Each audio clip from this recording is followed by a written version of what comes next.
တချို့လူတွေကအသက်ရှည်ရှည်မနေခဲ့ကြပေမဲ့သူတို့ရဲ့စွန့်လွတ်မှုကလူအများရဲ့နှလုံးသားထဲမှာအမြဲနေရာယူသွားတတ်ပါတယ်လူတယောက်ရဲ့တန်ဖိုးဆိုတာသူဘလောက်ချမ်းသာလဲဆိုတာမဟုတ်ပါဘူးအဲ့ဒီလူကအများအကျိုးအထက်ဘလောက်အထိစွန့်လွတ်နိုင်လဲဘလောက်အကျိုးဖြစ်အောင်လှုပ်ဆောင်ခဲ့လဲဆိုတာအပေါ်မူတည်ပါတယ်ဒီနေ့မှာတော့ဒီအကြောင်းအရာလေးနဲ့သက်ဆိုင်တဲ့ဖြစ်ရမှန်ဇာတ်လမ်းလေးတစ်ပုဒ်ကိုပြောပြပေးမှာဖြစ်ပါတယ်အဆုံးထိနားထောင်ပြီးအတိတရားတစ်ခုရယူနိုင်ကြပါစေတခါတုန်းကတောင်တန်းနေဝိုင်းပြီးလေကွင်းစိမ့်စိမ့်လေးတွေနဲ့တာယာလာတဲ့တောရွာလေးဒီရွာရှိခဲ့ပါတယ်အဲ့ဒီရွာလေးမှာရွာသားတွေကရိုးရိုးသားသားနဲ့နေထိုင်ကြတယ်မနက်ဆိုရင်လေထဲသွားညနေဆိုရင်အိမ်ရွှေကကူလိုင်းလေးတွေမှာဝိုင်းထိုင်ပြီးစကားပြောကြတဦးကိုတဦးကူညီကြစောင့်ရှောက်ကြတာပေါ့အရန်ကိုပျော်ရွှင်ရတဲ့ရွာလေးပါပဲရွာလေးရဲ့တီဆော့ထားပုံကအနှင်းငယ်ထူးဆန်းနေပါတယ်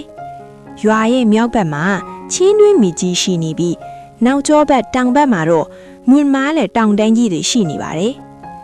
မိုးရာသီရောက်ခဲ့ရင်ရေကြီးတတ်တဲ့အန်ဒီယေကိုတော့နှစ်တိုင်းလိုကြုံကြစမြဲပါ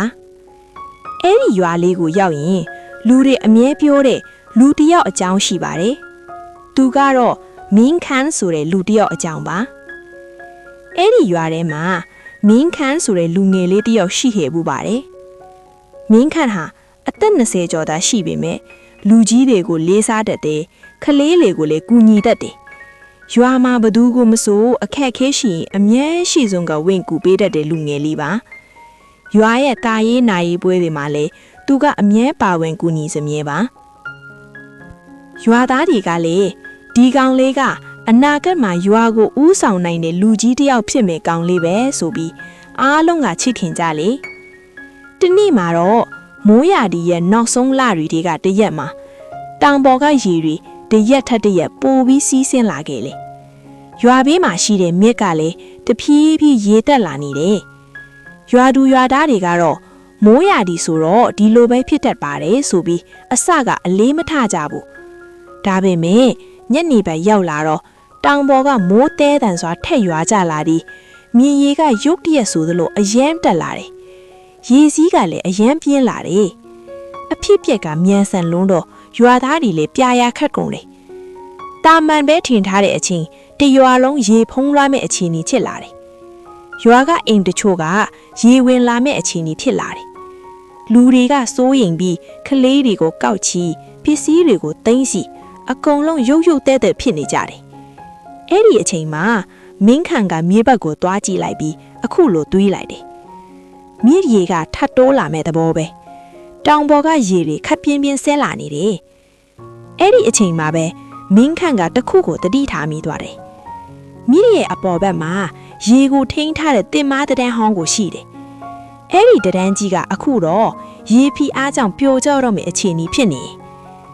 မင်းခန့်စိတ်ထဲမှာတွေးလိုက်တယ်ဒီတန်းကြီးပြိုသွားရင်ရေတွေတခါတည်းဆင်းလာပြီးရွာတရွာလုံးကိုလွှမ်းသွားနိုင်တယ်အဲ့ဒါကိုတိလိုက်တဲ့အချိန်မှာသူခဏလောက်တိတ်ဆိတ်စွာရပ်နေတယ်ရွာဘက်ကိုပြန်ကြည့်လိုက်တယ်ခလေးတွေအဖွားတွေမိသားစုတွေအကုန်လုံးကိုမြင်လိုက်တော့သူ့စိတ်ထဲမှာဆုံးဖြတ်ချက်တစ်ခုချလိုက်တယ်သူတရန်းဘက်ကိုပြေးသွားလိုက်တယ်တရန်းကြီးကရေဖိအားကြောင့်တုန်ခါနေတယ်မင်းခန့်ကတင်မားပိုင်ကြီးတွေကိုတစ်ခုချင်းပြန်ချီပြီးရေစည်းကိုခဏလောက်ထိန်းထားဖို့ကြိုးစားနေတယ်အဲ့ဒီအချိန်မှာရွာသားတယောက်ကအောင်းလိုက်တယ်မင်းခန့်အန်ဒီများတယ်ပြန်လာဒါပေမဲ့မင်းခန့်ကမပြန်ဘူးသူတိတယ်သူပြန်လာလိုက်ရင်ရွာကိုရေလွှမ်းသွားနိုင်နေဆိုတာကိုသူသိတယ်ဒါကြောင့်သူကတန်းကိုခဏလောက်ပဲဖြစ်ဖြစ်ထိန်းထားဖို့ကြိုးစားနေတာပါရွာတွေကတက်ကြည်သူတွေနဲ့ကလေးတွေကိုအမြင်ဆုံးပြောင်းပေးကြပါမင်းခန့်အောင်ပြောလိုက်တယ်ရွာသားအချို့လည်းမင်းခန့်အတူပြောင်းရွက်ကြတယ်ပြောင်းရွှေ့ခြင်းရအောင်တက်နိုင်တဲ့လောက်ထိန်းနေကြတယ်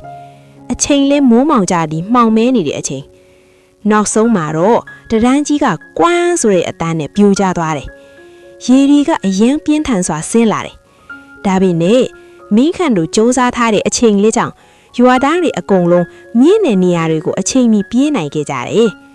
ရေကြီးတာနဲ့နည်းနည်းမြန်ဆန်ပေမဲ့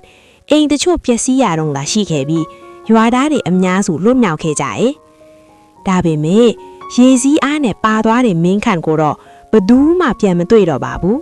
။နောက်တနေ့မနက်ရေကြမနက်မှာရွာသားတွေအကုန်လုံးမြစ်ဘေးမှာမင်းခန့်ကိုသွားရှာကြတယ်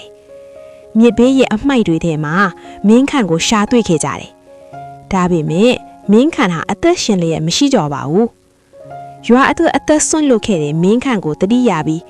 လူတိုင်းဟာမျက်ရည်ဝဲနေကြတာပေါ့။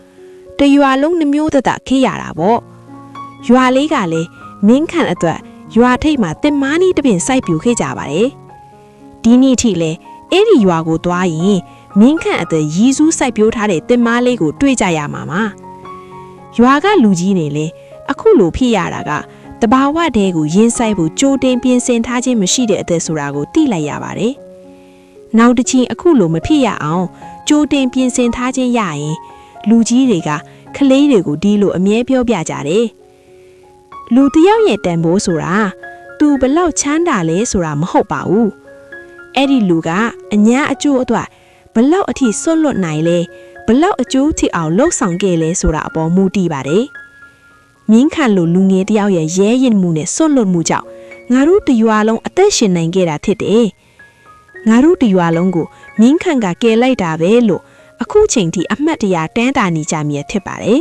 ။ဇလန်းလေးကိုနားထောင်ပြီးမိမိကိုယ်တိုင်လဲကိုပတ်လဲဝင်ကိုရိုက်ရွာကိုနိုင်ငံအတွက်တက်နိုင်တဲ့နေရာကနေပါဝင်ကူညီအားဖြည့်နိုင်ကြပါစီ